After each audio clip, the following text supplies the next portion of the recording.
ವೀರಗಲ್ಲುಗಳು ಅಂತ ಕರಿತೀವಿ. ವೀರಗಲ್ಲುಗಳನ್ನ ಯಾಕೆ ಹಾಕಿಸ್ತಾರೆ ಅಂತ ಹೇಳಿದ್ರೆ, ಯಾರು ಹೋರಾಟ ಮಾಡಿ ಗೆದ್ದು ಅಥವಾ ಪ್ರಾಣಾರ್ಪಣೆಯನ್ನ ಮಾಡ್ತಾರೋ ಅಂತವರಿಗೆ ವೀರಗಲ್ಲುಗಳನ್ನ ಹಾಕಿಸ್ತಾರೆ. ವೀರಗಲ್ಲುಗಳಲ್ಲಿ ಬೇರೆ ಬೇರೆ ವಿಧದ ವೀರಗಲ್ಲುಗಳಿವೆ. ಹಿಂದೆ 3 ರೀತಿಯ ಸಾವುಗಳನ್ನ ನಾವು ಕಾಣ್ತೇವೆ. ಅಂದ್ರೆ ಸಾವುಗಳಲ್ಲಿ 3 ರೀತಿಯ ಸಾವುಗಳಿವೆ. ಸತ್ತಾಗ ಸುಮ್ಮನೆ ಬಂದು ಜೀವ ಹುಟ್ಟಿ ಅವನು ಸತ್ತೋದ್ರೆ ಅವನಿಗೆ ಆ ಸಾವಿಗೆ ಬೆಲೆ ಇಲ್ಲ. 2ನೇ ಸಾವೇನಪ್ಪಾ ಅಂದ್ರೆ ಹೋರಾಟ ಮಾಡಿ ಗೆಲ್ಲಬೇಕು, ಗೆದ್ದು ಮರಣವನ್ನು ಅರ್ಪಿದ್ರೆ ಅದು ವೀರ ಮರಣ ಅಂತಾರೆ. ಅಂತ ಸಾವಿಗೆ ಬೆಲೆ ಇದೆ. ಇನ್ನೊಂದು ಸಮಾಧಿ ಆಗ್ತಕ್ಕಂಥದ್ದು, ಮಾನಸಿಕವಾಗಿ ಅಥವಾ ನನಗೆ ಈ ಸಂಸಾರದ ವ್ಯಾಮೋಹ ಬೇಡ ಅಂತೇಳಿ ಜೀವವನ್ನ ತ್ಯಾಗ ಮಾಡ್ತಕ್ಕಂಥದ್ದು, ದೇಹ ತ್ಯಾಗ ಮಾಡ್ತಕ್ಕಂಥದ್ದು ಮೂರನೇ ರೀತಿಯ ಸಾವು. ಅದರಲ್ಲಿ 2 ಸಾವುಗಳಿಗೆ ಬಹಳ ಪ್ರಾಧಾನ್ಯತೆ ಇದೆ, 1 ಸಾವುಗಳಿಗೆ ಪ್ರಾಧಾನ್ಯತೆ ಇಲ್ಲ. ಹಿಂದೆ ಏನ್ ಹೇಳ್ತಾ ಇದ್ರು ಅಂದ್ರೆ, ನಮ್ಮ ದುರ್ಗಸಿಂಹನ ಪಂಚತಂತ್ರದಲ್ಲಿ ಒಂದು ಶ್ಲೋಕನೇ ಇದೆ ಇದಕ್ಕೋಸ್ಕರ. ಯಾವುದಕ್ಕೋಸ್ಕರ? ಸಾವಿಗೋಸ್ಕರ, ಈ ವೀರತನದ ಹೋರಾಟ ಮಾಡುವುದಕ್ಕೋಸ್ಕರನೇ ಇದೆ. ಏನಂತ ಹೇಳಿದ್ರೆ ಅದು ಏನ್ ಹೇಳ್ತಾರೆ ಅಂದ್ರೆ, ಜಿತೇನ ಲಕ್ಷ್ಮಿ ಜಿತೇನ ಲಭ್ಯತೆ ಲಕ್ಷ್ಮಿ ಅಂದ್ರೆ, ಜಿತೇನ ಲಭ್ಯತೆ ಲಕ್ಷ್ಮಿ ಅಂದ್ರೆ ಗೆದ್ರೆ ಲಕ್ಷ್ಮಿ ಒಲಿತಾಳೆ. ಭೃತೆ ನಾಪಿ ಸುರಾಂಗನಃ, ಭೃತೆ ನಾಪಿ ಸುರಾಂಗನಃ ಅಂದ್ರೆ ಸತ್ತೋದ್ರೆ, ವೀರ ಮರಣವನ್ನು ಅಪ್ಪಿ ಸತ್ತೋದ್ರೆ ಸ್ವರ್ಗಲೋಕದಲ್ಲಿ ಅಪ್ಸರೆಯರು ಕರ್ಕೊಂಡು ಹೋಗ್ತಾರೆ, ಸುರಂಗನೆಯರು ಸಿಗ್ತಾರೆ. ಕ್ಷಣ ವಿಧ್ವಂಸಿನಿ ಕಾಯೇಕ ಚಿಂತಾ ಮರಣೇ ರಣೇ ಅಂತ ಹೇಳ್ತಾರೆ. ಇದು ಎಲ್ಲಿರ್ತಕ್ಕಂಥದ್ದು ಅಂದ್ರೆ ದುರ್ಗಸಿಂಹನ ಪಂಚತಂತ್ರ ಕಥೆಗಳಲ್ಲಿ ಪ್ರಮುಖವಾಗಿ ಬರತಕ್ಕಂಥ ಶ್ಲೋಕ. ನೀವು ಯಾವ ವೀರಗಲ್ಲುಗಳನ್ನ ನೀವು ಶಾಸನಗಳಲ್ಲಿ ನೋಡ್ತೀರಾ, ಆ ವೀರಗಲ್ಲುಗಳ ಕೆಳಗಡೆ ಅದೊಂದು ಶಾಸನ ಇದ್ದೇ ಇರುತ್ತೆ. ಅಂತದಕ್ಕೆ ಅಂದ್ರೆ ಏನಪ್ಪಾ ಅಂದ್ರೆ, ಗೆದ್ರೆ ಲಕ್ಷ್ಮಿ ಒಲಿತಾಳೆ, ಮತ್ತೆ ಮರಣ ಹೊಂದಿದ್ರೆ ಅಪ್ಸರೆಯರು ಸಿಗ್ತಾರೆ. ಯಾವ ರೀತಿ ಮರಣ ಹೊಂದಿದೆ ಅಂದ್ರೆ, ವೀರ ಮರಣವನ್ನ ಹೊಂದಿದ್ರೆ ಅಪ್ಸರೆಯರು ಸಿಗ್ತಾರೆ. ಕ್ಷಣ ವಿಧ್ವಂಸಿನೇ, ಕ್ಷಣದಲ್ಲಿ ವಿಧ್ವಂಸ ಆಗ್ತಕ್ಕಂಥ ಈ ದೇಹಕ್ಕೆ ಯಾಕೆ ಚಿಂತೆ ಮಾಡ್ತೀಯಾ? ಮರಣೇ ರಣೆ ಅಂದ್ರೆ ಎಲ್ಲಿ ರಣರಂಗದಲ್ಲಿ ಹೋರಾಡಿ ಮರಣವನ್ನ ಅಪ್ಪು ಅನ್ನುವುದು ದುರ್ಗಸಿಂಹನ. ಅದೇ ರೀತಿ ಏನ್ ಹೇಳ್ತಾರೆ ಅಂತ ಹೇಳಿದ್ರೆ, ರನ್ನನ ಅಜಿತನಾಥ ಪುರಾಣದಲ್ಲಿ ಒಂದು ಬರುತ್ತೆ. ಅದೇನ್ ಹೇಳ್ತಾರೆ ಅಂದ್ರೆ, ತುರುಳ್ಗೋಳ್, ಪೆಣ್ಬೂಯಲ್, ಉರೋಯಲ್, ಈ 3 ಘಟನೆಗಳಲ್ಲಿ ಯಾರು ಹೋರಾಟ ಮಾಡಲ್ವೋ ಅಂತವರ ಗಂಡಸುತನವನ್ನ ಷಂಡ ಅಂತ ಕರೀತಾನವನು ನನ್ನ ಅಜಿತನಾಥ ಪುರಾಣದಲ್ಲಿ. ಇದಕ್ಕೆ ತನ್ನನ್ನು ತಾನು ಅರ್ಪಿಸಿಕೊಳ್ಳಿಲ್ಲ ಅಂದ್ರೆ ಅವನು ಗಂಡಸಾಗಿ ಹುಟ್ಟು ಪ್ರಯೋಜನ ಇಲ್ಲ ಅಂತ. ತುರುಳ್ಗೋಳ್ ಅಂತ ಹೇಳಿದ್ರೆ, ತುರು ಅಂದ್ರೆ ದನ, ಕರು, ಹಸು, ಪಶು. ಪ್ರಾಚೀನ ಕಾಲದಲ್ಲಿ ಯಾರಪ್ಪ ಶ್ರೀಮಂತರು ಅಂತ ಹೇಳಿದ್ರೆ, ಯಾರು ಹಸು ಕರು ಪಶುಗಳನ್ನ ಕಟ್ಕೊಂಡಿದ್ರೋ ಅವರೇ ಶ್ರೀಮಂತರು ಊರಿಗೆ. ಆ ಶ್ರೀಮಂತರುಗಳಿಗೆ ಹೆಚ್ಚು ಪ್ರಾಧಾನ್ಯತೆ ಇರ್ತಾ ಇತ್ತು. ಹೆಚ್ಚು ಕರುಗಳನ್ನು ಹೊಂದಿದ್ದಾರೆ, ಹೆಚ್ಚು ಹಸುಗಳನ್ನು ಹೊಂದಿದ್ದಾರೆ, ಹೆಚ್ಚು ಪಶು ಸಾಕಣೆ ಮಾಡ್ತಾರೆ ಅಂದ್ರೆ ಅವನು ದೊಡ್ಡ ಶ್ರೀಮಂತ ಅಂತ. ಅದನ್ನ ಬಿಟ್ರೆ ಇನ್ನೇನೇ ಇದ್ರು ಶ್ರೀಮಂತಿಗೆ ಹೀಗೆ ಬೆಲೆ ಇಲ್ಲ. ಅಂತಹ ಶ್ರೀಮಂತಿಗೆ ತುರುಳ್ಗೋಳ, ದೊಡ್ಡ ದೊಡ್ಡ ಪಶುಗಳನ್ನ ಸಾಕ್ತಕ್ಕಂಥ ದೊಡ್ಡ ಕುಟುಂಬಗಳು ನಮ್ಮಲ್ಲಿ ಇರ್ತಾ ಇದ್ವು. ಆ ಕುಟುಂಬಗಳನ್ನ ನೋಡಿ ಬೇರೆಯವ್ರು ಏನ್ ಮಾಡ್ತಾ ಇದ್ರು, ಆ ಪಶುಗಳನ್ನ ಹಿಡ್ಕೊಂಡು ಹೋಗ್ಲಿಕ್ಕೆ ದಾಳಿಗಳನ್ನ ಮಾಡ್ತಾ ಇದ್ರು. ಊರಿಗೆ ದಾಳಿ ಮಾಡ್ತಾ ಇದ್ರು.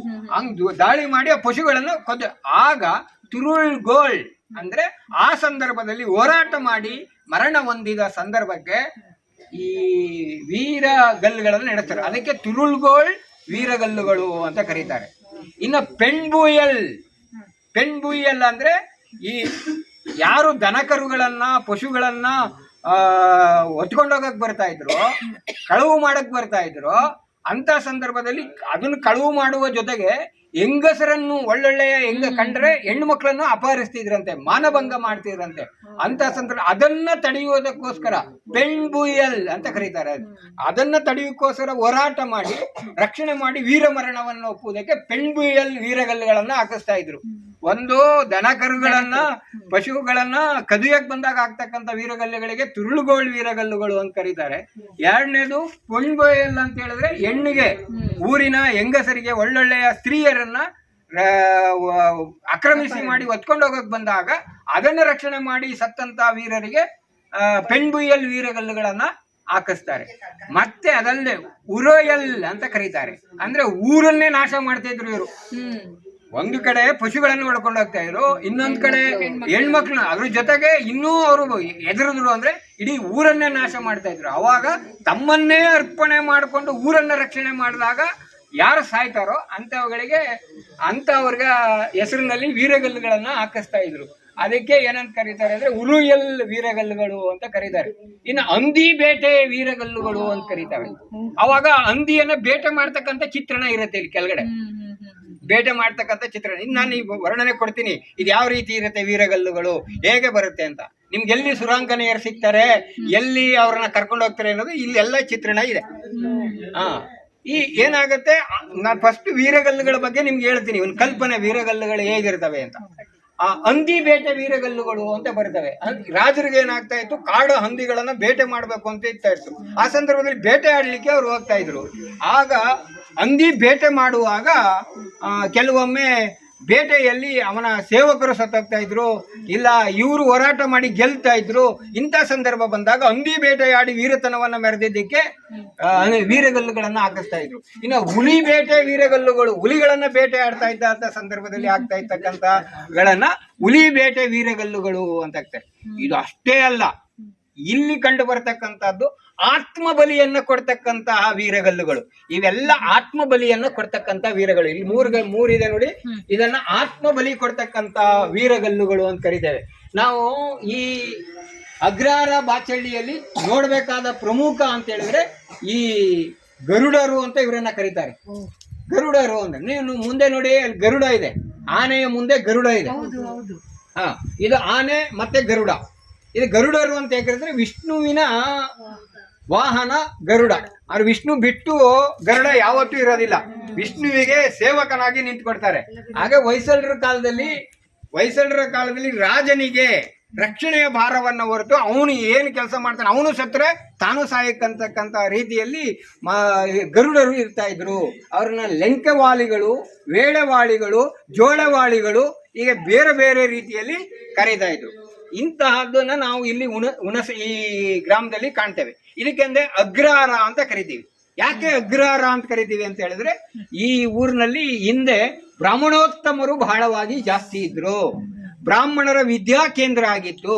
ವೇದ ಪಾರಾಂಗನ ಇತಿಹಾಸ ವ್ಯಾಕರಣಗಳು ಇಲ್ಲಿ ನಡೀತಾ ಇದ್ವು.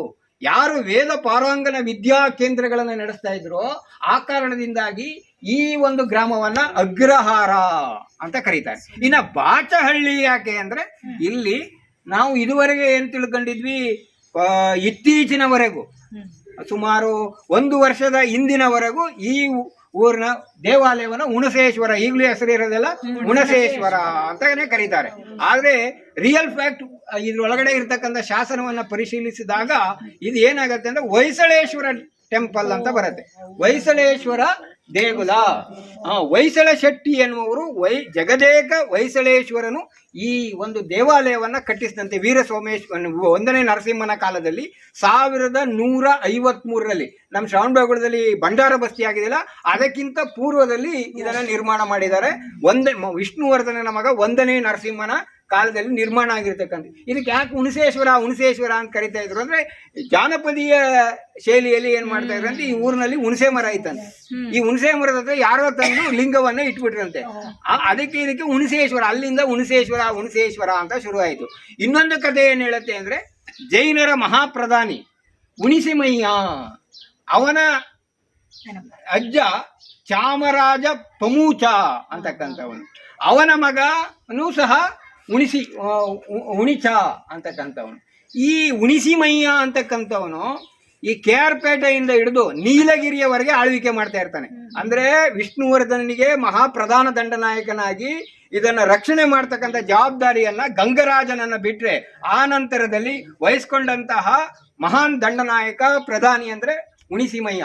ಆ ಉಣಿಸಿಮಯ್ಯನ ಕಾರಣದಿಂದಾಗಿ ಇದಕ್ಕೆ ಉಣಶೇಶ್ವರ ದೇವಾಲಯ ಅಂತ ಕರೆದಿರಬಹುದು ಅನ್ನುವ ಉಲ್ಲೇಖಗಳು ಇದೆ.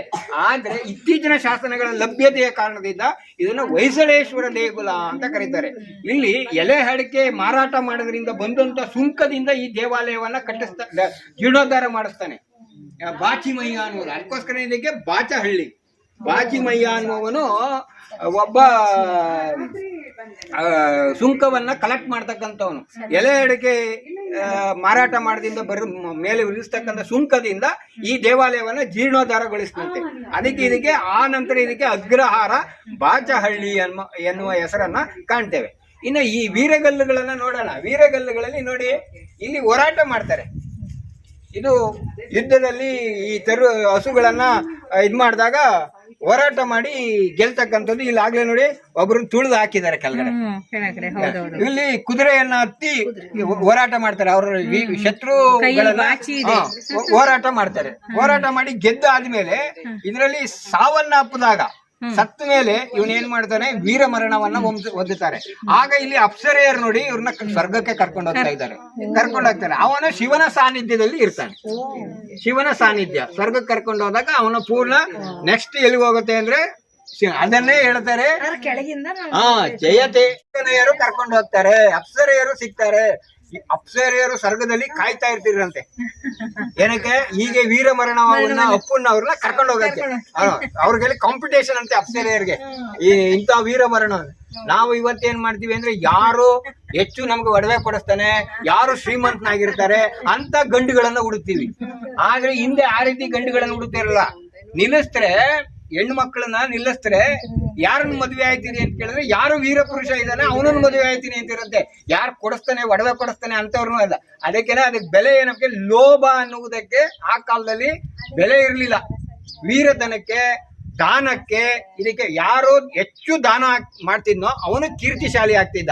ಯಾರು ವೀರತನವನ್ನ ಮೆರಿತಿದ್ದ ಅವನು ಕೀರ್ತಿಶಾಲಿ ಆಗ್ತಿದ್ದ. ಯಾರು ಲೋಭದಲ್ಲಿ ಮುಳುಗ್ತಿದ್ದ ಅವನನ್ನ ಯಾರು ನೋಡ್ತಾ ಇರ್ಲಿಲ್ಲ. ಅದಕ್ಕೆ ಲೋಭವನ್ನ ಕೆಟ್ಟ ದೃಷ್ಟಿಯಿಂದ ಹಿಂದೆ ನೋಡ್ತಾ ಇದ್ರಂತೆ. ಈಗ ಲೋಭವೇ ಪ್ರಮುಖವಾಗಿದೆ. ಹೀಗೆ ಇಲ್ಲಿ ಹೋರಾಟ ಮಾಡಿದ್ಮೇಲೆ ಅಪ್ಸರೆಯರು ಕರ್ಕೊಂಡು ಹೋಗ್ತಾರೆ. ಅಪ್ಸರೆಯರು ಕರ್ಕೊಂಡೋಗಿ ಸ್ವರ್ಗದಲ್ಲಿ ಬಿಟ್ಟಾಗ ಶಿವನ ಸಾನ್ನಿಧ್ಯ ನೋಡಿ, ಅವನಿಗೆ ಶಿವನ ಸಾನ್ನಿಧ್ಯ ಸಿಗತ್ತೆ. ಅವನು ಶಿವನ ಪೂಜೆಯನ್ನ ಮಾಡ್ತಾನೆ. ಇಲ್ಲಿ ಸತ್ತೋಗ್ತಾನೆ, ಹೋರಾಟ ಮಾಡಿ ಸತ್ತೋಗ್ತಾನೆ. ಸತ್ತ ನಂತರ ಇವ್ರನ್ನ ಅಪ್ಸರೆಯರು ಕರ್ಕೊಂಡು ಹೋಗ್ತಾರೆ. ಸ್ವರ್ಗದೊಳಗಳಲ್ಲಿ ಶಿವನ ಸಾನ್ನಿಧ್ಯದಲ್ಲಿ ಇರ್ತಾರೆ. ಇದು ಅಷ್ಟೇ. ಇಲ್ಲಿ ನೋಡಿ, ಇವರು ಅಷ್ಟೇ, ಇವ್ರು ಹೋರಾಟ ಮಾಡ್ತಾರೆ. ಇಲ್ಲಿ ಅಲ್ಲಿಂದ ಮಹಿಳೆ ಇವಳು ಒಬ್ಳು ಸಾಯ್ತಾಳೆ. ಆಮೇಲೆ ಅಲ್ಲಿಗೆ ಕರ್ಕೊಂಡು ಹೋಗುತ್ತೆ. ಇವರ ಹೆಸರು ಸೂರ್ಯ ಚಂದ್ರ ಯಾಕಾಗಿದೆ? ಸೂರ್ಯ ಚಂದ್ರ ಇರುವವರೆಗೂ ಇವರ ಹೆಸರು ಕೀರ್ತಿಶಾಲಿಯಾಗಿರುತ್ತೆ. ಇವೆಲ್ಲ ಅದೇ ಎಲ್ಲ ನೋಡಿ. ನಾವು ವೀರಗಲ್ಲುಗಳನ್ನ ಅಧ್ಯಯನ ಮಾಡ್ಬೇಕಾದ್ರೆ ಕೆಳ ಹಂತದಿಂದ ಮೇಳ ಹಂತ 3 ಹಂತದಲ್ಲಿ ಇರುತ್ತೆ. ಒಂದು ಕೆಳ ಹಂತ, ಮಧ್ಯ ಹಂತ, ಮೇಲ್ಪಂಕ್ತಿಯ ಹಂತ. ಇವೆಲ್ಲವೂ ಅದೇ. ಇಲ್ಲಿ ನೋಡಿ, ಇಲ್ಲೂ ಅಷ್ಟೇ ಹೋರಾಟ ಮಾಡ್ತಾ ಇದ್ದಾರೆ. ಹೋರಾಟ ಮಾಡಿ ಇಲ್ಲಿ ಬಾಚಿಯನ್ನಾಕಿ ಹಿರಿತಾರೆ. ಅಲ್ಲಿನ ನಂತರ ಅವಳು ಸಾಯ್ತಾಳೆ. ಸತ್ತ ನಂತರ ಅಪ್ಸರೆಯರು ಅವ್ರನ್ನ ಕರ್ಕೊಂಡು ಹೋಗ್ತಾರೆ. ಅಲ್ಲಿ ಶಿವನ ಸಾನ್ನಿಧ್ಯದಲ್ಲಿ ಬಿಡ್ತಾರೆ. ಇದೆಲ್ಲ ಅದೇ ರೀತಿ ಇದೆ ನೋಡಿ. ಇಲ್ಲಿ ಹೋರಾಟ ಮಾಡ್ತಾರೆ. ಎಲ್ಲ ಹೋರಾಟ, ಇದೆಲ್ಲ ಶಾಸನ. ಇಲ್ಲಿ ಸುಮಾರು ಶಾಸನಗಳಿವೆ. ಅದು ಅಷ್ಟೇ. ಇವೆಲ್ಲ ಹೋರಾಟ ಮಾಡಿರ್ತಕ್ಕಂಥದ್ದು. ಇಲ್ಲಿ ನೋಡಿ, ತುಂಬಾ ಚೆನ್ನಾಗಿದೆ. ಇದೆಲ್ಲ ಹೋರಾಟ ಮಾಡಿ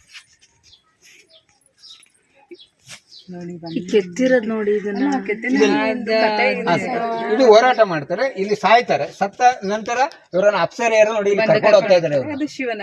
ಶಿವನ ಸಾನ್ನಿಧ್ಯದಲ್ಲಿ ಬಿಡ್ತಾರೆ.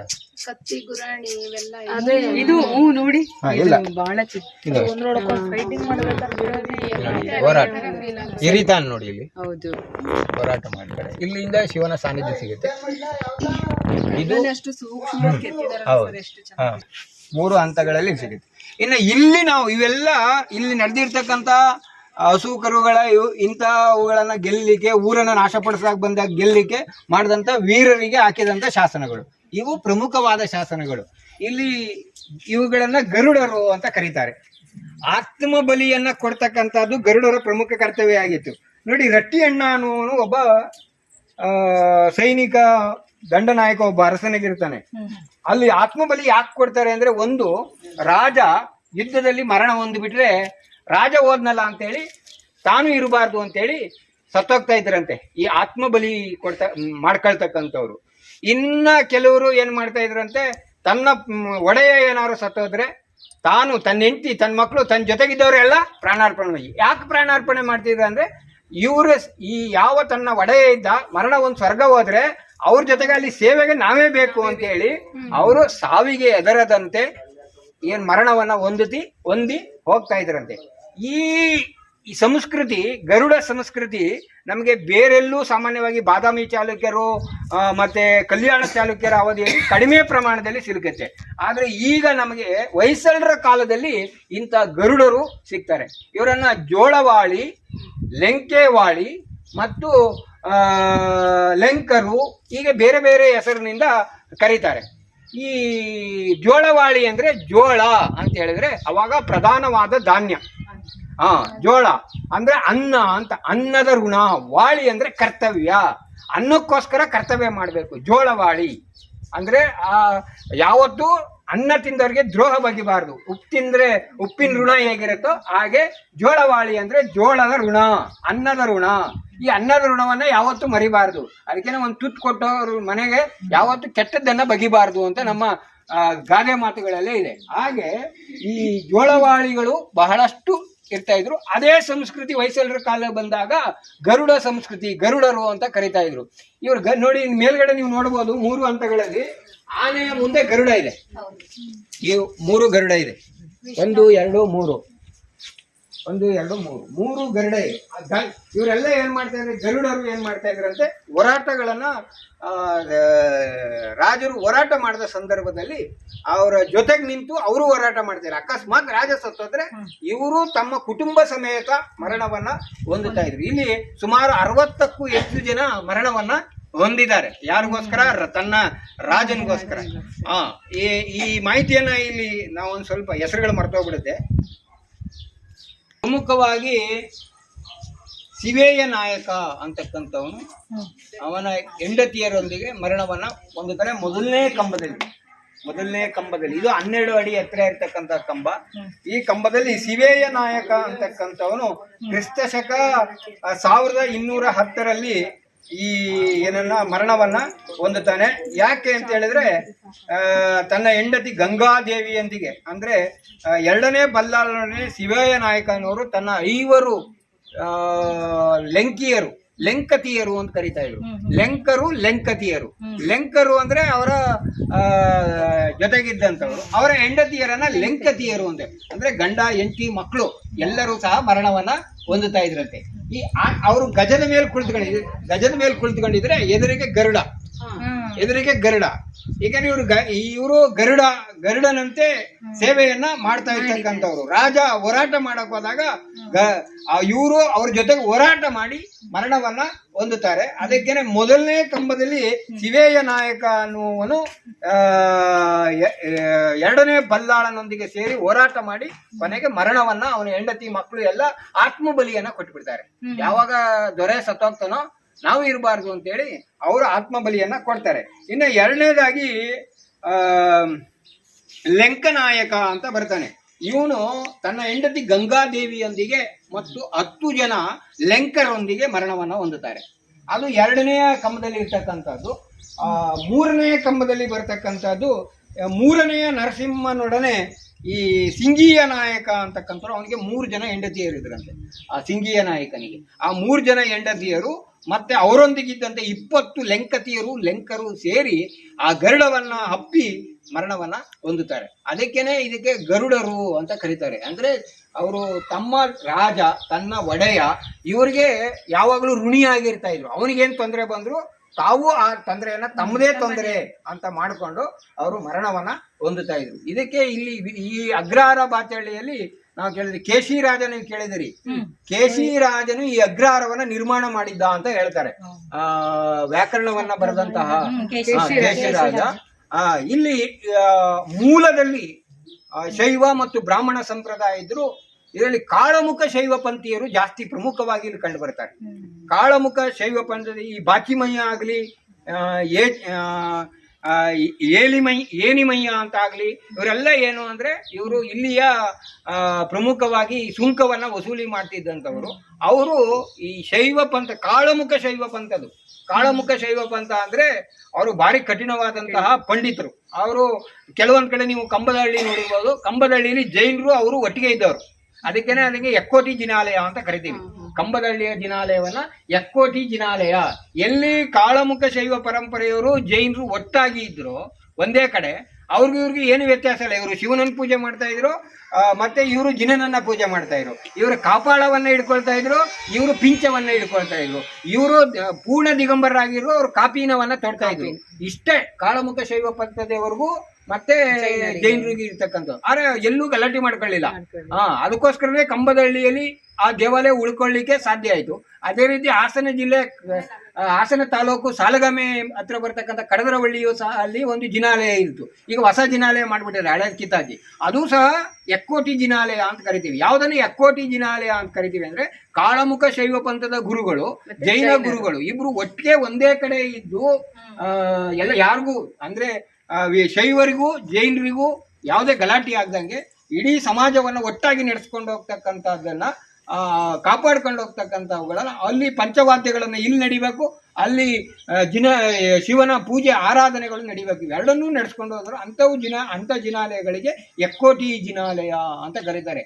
ನಾವು ಇಲ್ಲಿ ಅಗ್ರಹಾರ ಬಾಚಹಳ್ಳಿಯಲ್ಲಿ ಪ್ರಮುಖವಾಗಿ ನೋಡ್ತಕ್ಕಂಥದ್ದು, ಇಲ್ಲಿರ್ತಕ್ಕಂಥ ಜನ ತಮ್ಮ ದೊರೆಗಾಗಿ, ತನ್ನ ಒಡೆಯರಿಗಾಗಿ ಹೋರಾಟ ಮಾಡಿ ಮಡಿದವರೇ ಆಗಿದ್ದಾರೆ. ಆದ್ರಿಂದ ಈ ಊರಿಗೆ ಅತ್ಯಂತ ಪ್ರಾಮುಖ್ಯತೆ. ನಾವು ಯಾಕೆ ಪ್ರಶಾಂತ್ ಸರ್ ಹೇಳಿದಾಗ ಸೀದಾ ಹೊಸಹೊಳಲಿಗೆ ಹೋಗ್ತೇವೆ ನೋಡಿ, ಹೊಸಹೊಳಲು ಹೋಗೋಕ್ಕಿಂತ ಮೊದಲು ಇಲ್ಲೊಂದು ಊರಿದೆ, ಇದು ಕರ್ನಾಟಕದಲ್ಲಿ ಅತ್ಯಂತ ಹೆಸರುವಾದ. ಇಂಥ ಗರುಡು ಕಂಬಗಳು ನಿಮಗೆ ಇನ್ನೆಲ್ಲೂ ಸಿಗಲ್ಲ. ಇನ್ನೊಂದು ಕಡೆ ಇದೆ, ಹೊಸರಾಳು ಅನ್ನುವ ಗ್ರಾಮದಲ್ಲಿ ಇದೆ, ತುಮಕೂರು ಜಿಲ್ಲೆ. ಅಲ್ಲಿ ಬಿಟ್ಟರೆ ಇನ್ನೆಲ್ಲೂ ಈ ರೀತಿಯ ಗರುಡ ಕಂಬಗಳು ನಮಗೆ ದೊರೆಯುವುದಿಲ್ಲ. ಅಲ್ಲ, ಈ ರೀತಿಯಾದಂತಹ ಗರುಡ ಕಂಬಗಳು ನಮಗೆ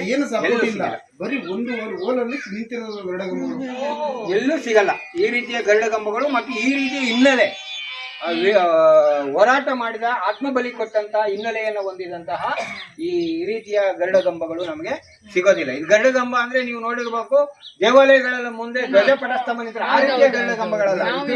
ಅದೇ ಬೇರೆ, ಇದೇ ಬೇರೆ. ಇದು ಆತ್ಮ ಬಲಿಗೋಸ್ಕರ ನಿರ್ಮಾಣವಾದಂತಹ ಗರುಡ ಸ್ತಂಭಗಳು. ತಮ್ಮನ್ನು ತಾನು ಅರ್ಪಿಸಿಕೊಂಡಂತ ದೇಹತ್ಯಾಗವನ್ನ ಮಾಡಿದಂತಹ ಗಳಿಗೆ ಗರುಡ ಸ್ತಂಭಗಳು ಅಂತ ಕರೀತೇವೆ. ಅಲ್ಲೊಂದು ನೋಡಿ, ಅಲ್ಲೊಂದು ವೀರಗಲ್ಲು ಇದೆ. ಅಲ್ಲೂ ಹೋರಾಟ ಮಾಡ್ತಕ್ಕಂತಹ ವೀರರ ಮರಣವನ್ನ ಅಪ್ಪಿದಕ್ಕೋಸ್ಕರ ಈ ವೀರಗಲ್ಲುಗಳನ್ನ ನಿಲ್ಲಿಸ್ತಾರೆ. ಇವೆಲ್ಲೆಲ್ಲೋ ಇದು, ಅವುಗಳನ್ನೆಲ್ಲ ತಂದು ಇಲ್ಲಿ ಸಂಗ್ರಹಣೆ ಮಾಡಿ ಇಲ್ಲಿ ಇಟ್ಟಿದ್ದಾರೆ. ಅಂದ್ರೆ ಇದೊಂದು ಒಳ್ಳೆಯ ರೀತಿ, ಒಳ್ಳೆ ಸ್ಥಳ ಸರ್. ತುಂಬಾ ಚೆನ್ನಾಗಿ ಸಿಗುತ್ತೆ ನೋಡಿ. ಇಲ್ಲಿ ಹೋರಾಟ ಮಾಡಿ, ಕುದುರೆ ಮೇಲೆ ನಿಂತು ಹೋರಾಟ ಮಾಡ್ತಾ ಇದ್ದಾರೆ, ಆನೆ ಮೇಲೆ ಹೋರಾಟ ಮಾಡ್ತಾ ಇದ್ದಾರೆ. ಇಲ್ಲಿ ಕೆಲವರೆಲ್ಲ ಸತ್ತಿದ್ದಾರೆ. ಸತ್ತ ಮೇಲೆ ನೋಡಿ ಹೋರಾಟ ಮಾಡಿದ್ಮೇಲೆ ಅವ್ರನ್ನ ಸುರಾಂಗನೆಯರು ನೋಡಿ, ಎಷ್ಟು ಚೆನ್ನಾಗಿದೆ ಸುರಾಂಗನೆಯರು, ಅವ್ರನ್ನ ಕರ್ಕೊಂಡು ಹೋಗ್ತಾರೆ. ಅಲ್ಲಿ ನೋಡಿ ಶಿವನ ಸಾನ್ನಿಧ್ಯದಲ್ಲಿ ನಿಂತ್ಕೊಂಡು ಅವ್ರ ಅಭಿಷೇಕ ಮಾಡ್ತಕ್ಕಂಥ ಅಂದ್ರೆ ರಕ್ಷಣೆಗೋಸ್ಕರ ಇದು. ಇದೇನು ಬೇರೆ ದೇವಸ್ಥಾನದಿತ್ತು, ಕೊನೆಗೆ ಏನ್ ಮಾಡೋದು ಇದನ್ನ ತಂದು ಇಲ್ಲಿ ಇಟ್ಟಿದ್ದಾರೆ. ಅಂದ್ರೆ ಇದು ಅತ್ಯಂತ ಪ್ರಮುಖವಾಗಿರ್ತಕ್ಕಂಥದ್ದು. ಅದಕ್ಕೋಸ್ಕರ ಇದನ್ನ ಹಾಳಾಗಬಾರ್ದು, ರಕ್ಷಣೆ ವ್ಯವಸ್ಥೆಯಿಂದ ಇದನ್ನ ತಂದು ಇಲ್ಲಿ ಇಟ್ಟಿದ್ದಾರೆ. ವೀರಗುಡಿಗಳು ಅಂತಾನು ಕರೀತಾರೆ. ಸಂರಕ್ಷಣೆ ಮಾಡಿರ್ತಕ್ಕಂಥ ವೀರಗುಡಿಗಳು ಅಂತ ಹಳ್ಳಿಗಳಲ್ಲಿ ಇವೆ. ಮಾಸ್ತಿ ಗುಡಿ, ವೀರಗುಡಿ ಇಂಥವುಗಳೆಲ್ಲ ಇವೆ. ಈಗ ಮಾಸ್ತಿ ಕಲ್ಲಿನಲ್ಲಿ ಬಲಗೈ ಮಾತ್ರ ಇರುತ್ತೆ. ಯಾಕೆಂದ್ರೆ ಅವರ ಗಂಡ ಅವನಿಗೆ ಬಲಗೈ ರೀತಿ ಇರ್ತಾರೆ. ಅದಕ್ಕೋಸ್ಕರ ಅವನ್ ಮರಣ ಹೊಂದಿದ್ಮೇಲೆ ತಾನು ಮರಣ ಹೊಂದ್ಬಿಡ್ತಾರಲ್ಲ, ಅದಕ್ಕೆ ಬಲಗೈ. ಒಂದೊಂದ್ ಕಡೆ ಎಡಗೈ ಇರುತ್ತೆ. ಅಂದ್ರೆ ಎಡಗೈ ಬಲಗೈಗಳಲ್ಲಿ ಮಾಸ್ತಿ ಕಲ್ಲುಗಳನ್ನ, ಅಂದ್ರೆ ಸಾಗಮನ ಮಾಡಿದಾಗ ಬರ್ತಕ್ಕಂಥ ನಿಲ್ಲಿಸ್ತಕ್ಕಂಥ ಕಲ್ಲುಗಳಿಗೆ ಮಾಸ್ತಿ ಕಲ್ಲುಗಳು.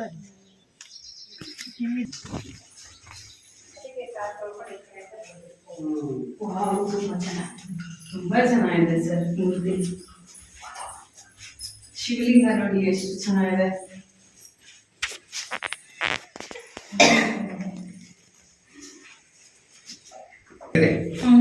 ಏನಂದ್ರೆ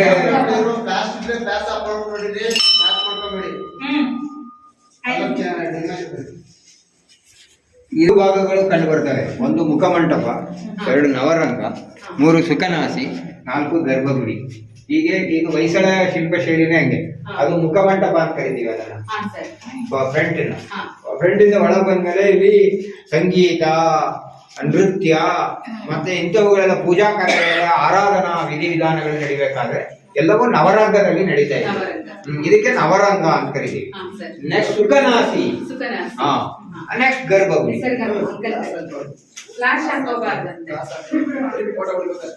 ಗರ್ಭಗುಡಿಯಲ್ಲಿ ದೇವರನ್ನ ಇಡ್ತಾರೆ. ಸುಖನಾಸಿಯಲ್ಲಿ ಅಲ್ಲಿ ಕೂತ್ಕೊಂಡು ದರ್ಶನವನ್ನ ಮಾಡ್ತಕ್ಕಂಥದ್ದು. ಮೂರನೇದಾಗಿ ನವರಂಗದಲ್ಲಿ ಪೂಜಾ ಆರಾಧನೆಗಳು ಇಲ್ಲಿ ನಡೀತವೆ. ನೆಕ್ಸ್ಟ್ ಮುಖಮಂಟಪ. ಇದು 4 ಹಂತದಲ್ಲಿ ಜಗತಿಯ ಮೇಲೆ ನಿರ್ಮಾಣ ಆಗಿರುತ್ತೆ. ಇವೆಲ್ಲ ಬಳಪದ ಕಲ್ಲಿನಿಂದ ನಿರ್ಮಾಣವಾದ ದೇಗುಲ. ಹೊಯ್ಸಳರು ಸಾಮಾನ್ಯವಾಗಿ ಗಂಗರು ಕಠಿಣವಾದ ಶಿಲೆಗಳನ್ನ ಬಳಸ್ತಿರು, ರಾಷ್ಟ್ರಕೂಟರು ಕಠಿಣವಾದ ಶಿಲೆಗಳನ್ನ ಬಳಸ್ತಿರು, ಚೋಳರು ಕಠಿಣವಾದ ಶಿಲೆಗಳನ್ನ ಬಳಸ್ತಿರು. ಆದ್ರೆ ಹೊಯ್ಸಳರ ದೇಗುಲಗಳು ಯಾವಾಗಲೂ ಬಳಪದ ಕಲ್ಲಿನ ಶಿಲೆಯಿಂದ ಮಾಡಲ್ಪಟ್ಟಿದೆ. ಅಂದ್ರೆ ಇದು ಸೂಕ್ಷ್ಮ ಕೆತ್ತನೆಗೆ ಅನುಕೂಲವಾಗುತ್ತದೆ ಅನ್ನುವ ದೃಷ್ಟಿಯಿಂದ ಮಾಡಲು. ಇಂಥ ಹೊಯ್ಸಳರ ದೇವಾಲಯ ಇಡೀ ಕರ್ನಾಟಕದಲ್ಲಿ ಸಮೀಕ್ಷೆ ಪ್ರಕಾರ 1500 ದೇವಾಲಯಗಳು ನಮಗೆ ಸಿಗ್ತವೆ. 1500 ಕರ್ನಾಟಕದ ಸುತ್ತಮುತ್ತ ಎಲ್ಲ ಹೊಡಿತದೆ. ಅದರಲ್ಲಿ 150ಕ್ಕೂ ಹೆಚ್ಚು ದೇವಾಲಯ ಮಂಡ್ಯ ಜಿಲ್ಲೆಯಲ್ಲಿ ಇದೆ. 150ಕ್ಕೂ ಹೆಚ್ಚು ದೇವಾಲಯ. ಅದರಲ್ಲಿ ನಿಮ್ಮ ಅಗ್ರಹಾರ ಭಾಷೆಯಲ್ಲಿ ಸೇರಿದಂತೆ ನಿಮ್ಮ ಕಿಕ್ಕೇರಿ, ಗೋವಿಂದನಹಳ್ಳಿ, ಹೊಸಹೊಳಲು, ಹಾಗೇನೆ ಬಸ್ತಿ ಹೊಸಕೋಟೆ, ಅಲ್ಲಿಂದ ಮತ್ತೆ ನೀವು ಹೋದ್ರೆ ಅಗಲೆಯ, ಇದೆಲ್ಲ ಸಹ ಈ ದೇವಾಲಯಗಳನ್ನ ನಾವು ಕಾಣ್ಬೋದು. ಇಲ್ಲಿ ಯಾವಾಗಲೂ ನೋಡಿ, ಇಲ್ಲಿ ಕಮಲದ ಇರುತ್ತೆ, ಕಮಲದ ಪದ್ಮಿಕೆಗಳು ಇರುತ್ತೆ. ಕಮಲ ಪೂರ್ತಿ ಅದು ಕಮಲದ ಹೆಸರುಗಳೆಲ್ಲ ಒಳಗೊಂಡಿರ್ತಕ್ಕಂಥದ್ದು ನವರಂಗದಲ್ಲಿ ಸಾಮಾನ್ಯವಾಗಿ ಇರುತ್ತೆ. ಕೆಲವೊಂದು ದೇಗುಲಗಳಲ್ಲಿ ಏನ್ ಮಾಡ್ತಾರೆ ಅಂದ್ರೆ ಅಷ್ಟ ದಿಕ್ಪಾಲಕರನ್ನ ಕೆತ್ತಿರ್ತಾರೆ. ಇಲ್ಲೆಲ್ಲೂ ಅಷ್ಟ ದಿಕ್ಪಾಲಕರನ್ನ ಕೆತ್ತಿಲ್ಲ. ಎಲ್ಲವೂ ಸಹ ಕಮಲವನ್ನ ಭುವನೇಶ್ವರಿ ಅಂತ ಕರೀತಾರೆ. ಇದಕ್ಕೆ ಭುವನೇಶ್ವರಿ ಅಂತ ಕರೀತಾರೆ. ಅಂದ್ರೆ ಕಮಲದ ಮೊಗ್ಗು ಕೆಳಭಾಗದಲ್ಲಿ ಇರುತ್ತೆ, ಸುತ್ತ ಕಮಲದ ಅರಳ್ಕೊಂಡಿರುತ್ತೆ. ಅದನ್ನ ಹೇಳಿದ್ರೆ ಮೊದಲು ಇದನ್ನ ಹುಣಸೇಶ್ವರ ಅಂತ ಕರೀತಾ ಇದ್ರು. ಈಗಿನ ದಾಖಲೆ ಪ್ರಕಾರ ಹೊಯ್ಸಳ ಶೆಟ್ಟಿ ಇದಕ್ಕೆ ದಾನ ಮಾಡಿದಾನೆ, ಅದರಿಂದ ಇದಕ್ಕೆ ಹೊಯ್ಸಳೇಶ್ವರ ಅಂತ ಕರೀತಾರೆ. ಹೊಸ ಲಭ್ಯತೆಯ ಶಾಸನದ ಆಧಾರದ ಮೇಲೆ ಇದು ಪೂರ್ವದಿಂದ ನಡ್ಕೊಂಡು ಬಂದಿರೋದ್ರಿಂದ ಇದಕ್ಕೆ ಹುಣಿಸೆಮಯ್ಯ ನಿರ್ಮಾಣ ಮಾಡಿದ್ರಿಂದ ಹುಣಸೇಶ್ವರ ಅಂತ. ಯಾಕಂದ್ರೆ ಜೈನ ಧರ್ಮೀಯರು ಯಾವ ಧರ್ಮೀಯರಿಗೂ ಸಹ ಹಿಂಸೆಯನ್ನು ಕೊಡ್ಲಿಲ್ಲ. ಯಾಕಂತ ಹೇಳಿದ್ರೆ ಅವ್ರು ಎಲ್ಲ ಧರ್ಮವನ್ನ ಜೈನ ಧರ್ಮದ ರಾಜರುಗಳು ನಡೆಸ್ಕೊಂಡು ಹೋದ್ರು, ಒಟ್ಟಾಗಿ ತೆಗೆದುಕೊಂಡೋದ್ರು. ಶೈವರನ್ನು ಬೆಳೆಸಿದ್ರು, ವೈಷ್ಣವರನ್ನು ಬೆಳೆಸಿದ್ರು, ಜೈನರನ್ನು ಬೆಳೆಸಿದ್ರು. ಹಾಗಾಗಿ ಜೈನ ಪ್ರಧಾನಿಗಳು ಅಥವಾ ಜೈನ ದಂಡನಾಯಕರು ಹೆಚ್ಚಿದ್ದ ಕಾಲದಲ್ಲಿಯೂ ಸಹ ಶೈವ ಪಂಥದ ದೇಗುಲಗಳು ಸಹ ನಿರ್ಮಾಣ ಆಗಿವೆ. ಅಂತ ಸಂದರ್ಭದಲ್ಲಿ ಇದೊಂದು ಪ್ರಮುಖ ದೇವಾಲಯ. ಹೊಯ್ಸಳ ಶೆಟ್ಟಿ ಅನ್ನುವನು ಇದನ್ನ 1153ರಲ್ಲಿ ಕಟ್ಟಿದ್ರಿಂದ ಇಲ್ಲಿ ನಿರ್ಮಾಣ ಮಾಡಿದ ಇದಕ್ಕೆ ಹೊಯ್ಸಳೇಶ್ವರ ಎಂಬ ಹೆಸರನ್ನ ಮಾಡಿದ್ದಾರೆ. ಅದಕ್ಕೆ ಪೂರ್ವದಿಂದ ಕಥೆ, ಜಾನಪದೀಯ ಕಥೆ ಹಿನ್ನೆಲೆ ಇದನ್ನ ಹುಣಸೇಶ್ವರ ಅಂತ, ಹುಣಸಿಮಯ್ಯ ನಿರ್ಮಾಣ ಮಾಡಿರ್ಬೋದು ಅಥವಾ ಹುಣಸೆ ಮರದ ಕೆಳಗಡೆ ತಂದು ಇಲ್ಲಿ ಶಿವಲಿಂಗವನ್ನ ಇಟ್ಟು ಆ ಕಾಲದಿಂದಾಗಿ ಇದನ್ನ ಹುಣಸೇಶ್ವರ ಅಂತ ಕರೀತಾರೆ. ಹುಣಸೇಶ್ವರ ದೇಗುಲ ಅಂತ ಕರೀತಾರೆ. ಇದು ಹೊಯ್ಸಳರ ನರಸಿಂಹನ ಕಾಲದಲ್ಲಿ ನಿರ್ಮಾಣವಾದಂತಹ ದೇಗುಲ. ಈ ಊರಿನಲ್ಲಿ 2 ಪ್ರಮುಖ ದೇವಾಲಯಗಳು ಹೊಯ್ಸಳರ ಕಾಲದಲ್ಲಿ ನಿರ್ಮಾಣ ಆಗ್ತವೆ. ಒಂದು ಅಮೃತೇಶ್ವರ, ಮತ್ತೊಂದು ಹೊಯ್ಸಳೇಶ್ವರ ಅಥವಾ ಹುಣಸೇಶ್ವರ. ಇದನ್ನು ಸಹ ಆ ಕಾಲಾವಧಿಯಲ್ಲಿಯೇ 1153ರ ಕಾಲಾವಧಿಯಲ್ಲಿಯೇ ನಿರ್ಮಾಣ ಮಾಡಿರ್ತಕ್ಕಂಥ. ಇದು ಪ್ರಾಚೀನ ಇಲ್ಲ. ಇದನ್ನು ಸಹ ಧರ್ಮಸ್ಥಳ ಧರ್ಮೋತ್ಥಾನ ಟ್ರಸ್ಟ್ ಅವರಿಂದ ಜೀರ್ಣೋದ್ಧಾರಗೊಳಿಸಿ ಇದು ಮಾಡಿದ್ರೆ ನಾವು ನೋಡ್ಬೋದು. ಯಾವಾಗಲೂ ಹೊಯ್ಸಳರ ದೇಗುಲಗಳು ಏನಾಗಿರ್ತವೆ ಅಂದ್ರೆ ಚಪ್ಪಡಿ ಹಾಸಿನ ಮೇಲೆ ಎತ್ತರವಾದ ನಕ್ಷತ್ರಾಕಾರದ ಹಾಸಿನ ಮೇಲೆ ಎತ್ತರದಲ್ಲಿ ಇರ್ತವೆ. ಇದು ಕೆಳ ಹಂತದಲ್ಲಿದೆ, ಇದೊಂದು ವಿಶೇಷ. ಮತ್ತೆ ಗೋಪುರಗಳು ವಿಶಿಷ್ಟ ಶೈಲಿಯನ್ನು ಹೊಂದಿರ್ತವೆ ಮತ್ತು ಮದನಿಕಾ ವಿಗ್ರಹಗಳಿರ್ತವೆ. ಇದರಲ್ಲಿ ಅಂತ ರೀತಿಯ ಯಾವುದೇ ರೀತಿಯ ಕಲಾತ್ಮಕತೆಯಿಂದ ಕೂಡಿರ್ತಕ್ಕಂಥ ದೇಗುಲ ಆಗಿರೋದಿಲ್ಲ. ಆದ್ರೆ ಇದು ಸಹ ಈ ಊರಿನಲ್ಲಿ ಇರ್ತಕ್ಕಂಥ ಇಲ್ಲಿ 2 ವೀರಗಲ್ಲುಗಳಿವೆ. ಇದು ಸಹ ಇಲ್ಲಿ ಒಂದು ಮಹಿಳೆಯರು ಹೋರಾಟ ಮಾಡಿರ್ತಕ್ಕಂಥದ್ದು, ಮತ್ತೊಂದು ವೀರರು ಹೋರಾಟ ಮಾಡಿರ್ತಕ್ಕಂಥದ್ದು. ಹೋರಾಟ ಮಾಡಿ ಗೆದ್ದಂಥವರು ನಂತರ ಏನು ಅಪ್ಸರೆಯರು ಕರ್ಕೊಂಡೋಗಿ ಆಮೇಲೆ ಶಿವನ ಸಾನ್ನಿಧ್ಯವನ್ನ ತಲುಪತಕ್ಕಂಥದ್ದು. ಇದು ನಮ್ಮ ಭಾರತೀಯ ಸಂಸ್ಕೃತಿಯಲ್ಲಿ ಎರಡು ರೀತಿಯ ಇತಿಹಾಸವನ್ನು ನಾವು ತಿಳ್ಕೊಳ್ತೇವೆ. ಒಂದು ರಾಜಕೀಯ ಇತಿಹಾಸ, ಮತ್ತೊಂದು ಸಾಂಸ್ಕೃತಿಕ ಇತಿಹಾಸ. ದೇಶಕ್ಕೆ ಬೇಕಾಗಿರ್ತಕ್ಕಂಥ ರಾಜಕೀಯ ಇತಿಹಾಸಕ್ಕಿಂತ ಸಾಮಾನ್ಯವಾಗಿ ರಾಜಕೀಯ ಇತಿಹಾಸಗಳು ನಮಗೆ ಗೊತ್ತಾಗ್ಬಿಡ್ತವೆ. ಯಾರ್ಯಾರು ಆಳ್ವಿಕೆ ಮಾಡಿದ್ರು, ಯಾರು ರಾಜರು, ಅವ್ರ ಮಕ್ಳು ಯಾರು ಅಂತ. ಆದರೆ ಸಾಂಸ್ಕೃತಿಕ ಇತಿಹಾಸ ಈ ವೀರಗಲ್ಲುಗಳಲ್ಲಿ, ಮಾಸ್ತಿಗಲ್ಲುಗಳಲ್ಲಿ ಮತ್ತು ಶಾಸನಗಳಲ್ಲಿ ಅಡಕ ಆಗಿರುತ್ತೆ. ನಾವು ಇದನ್ನ ಕಾಪಾಡ್ಕೊಳ್ಬೇಕಾಗತ್ತೆ. ಇದು ನಮ್ಮ ಸಂಸ್ಕೃತಿ, ನಮ್ಮ ಸಂಪ್ರದಾಯಗಳನ್ನ ವರ್ಣನೆ ಮಾಡ್ತಕ್ಕಂತಹ ಇತಿಹಾಸ. ಅದರಿಂದ ವಿಶ್ವದಲ್ಲಿ ಅತಿ ಹೆಚ್ಚು ನಾವು ತಿಳ್ಕೊಳ್ಬೇಕಾಗಿರ್ತಕ್ಕಂಥದ್ದು ಅಂತ ಹೇಳಿದ್ರೆ ಭಾರತೀಯ ಸಂಸ್ಕೃತಿಯ ಸಾಂಸ್ಕೃತಿಕ ಇತಿಹಾಸವನ್ನ ನಾವು ಹೊಯ್ಸಳರ ಕಾಲದಲ್ಲಿ, ಚಾಲುಕ್ಯರ ಕಾಲದಲ್ಲಿ, ಕಲ್ಯಾಣ ಚಾಲುಕ್ಯರ ಕಾಲದಲ್ಲಿ, ರಾಷ್ಟ್ರಕೂಟರ ಕಾಲದಲ್ಲಿ, ಚಂಗಾಳ್ವರ ಕಾಲದಲ್ಲಿ, ಕೊಂಗಾಳ್ವರ ಕಾಲದಲ್ಲಿ ಇದು ಏನನ್ನ ತೋರಿಸುತ್ತೆ ಅಂತ ಹೇಳಿದ್ರೆ ಆಯಾ ಕಾಲಘಟ್ಟದಲ್ಲಿ ಯಾವ ಧರ್ಮ ಯಾವ ರೀತಿ ಇತ್ತು, ಕಾಲ ಸಂಘರ್ಷಗಳು ಹೇಗಾಗ್ತಾ ಇದ್ವು ಅಂತ ಇತಿಹಾಸವನ್ನ ವರ್ಣನೆ. ಗ್ರಾಮೀಣ ಮಟ್ಟದಲ್ಲಿ ನಾವು ಏನು ಇತಿಹಾಸವನ್ನ ತಿಳ್ಕೊಳ್ತೀವಿ ಅವೆಲ್ಲವೂ ಭಾರತೀಯ ಸಂಸ್ಕೃತಿಯ ಸಾಂಸ್ಕೃತಿಕ ಇತಿಹಾಸವನ್ನ ವರ್ಣನೆ ಮಾಡುತ್ತೆ. ಅದಕ್ಕೋಸ್ಕರನೇ ವೀರಗಲ್ಲುಗಳಿಗೆ ಮತ್ತು ಮಾಸ್ತಿ ಕಲ್ಲುಗಳಿಗೆ ಮತ್ತು ನಿಷಧಿ ಕಲ್ಲುಗಳಿಗೆ ಪ್ರಮುಖವಾದ ಸ್ಥಾನವನ್ನ ಕಲ್ಪಿಸಲಾಗಿದೆ.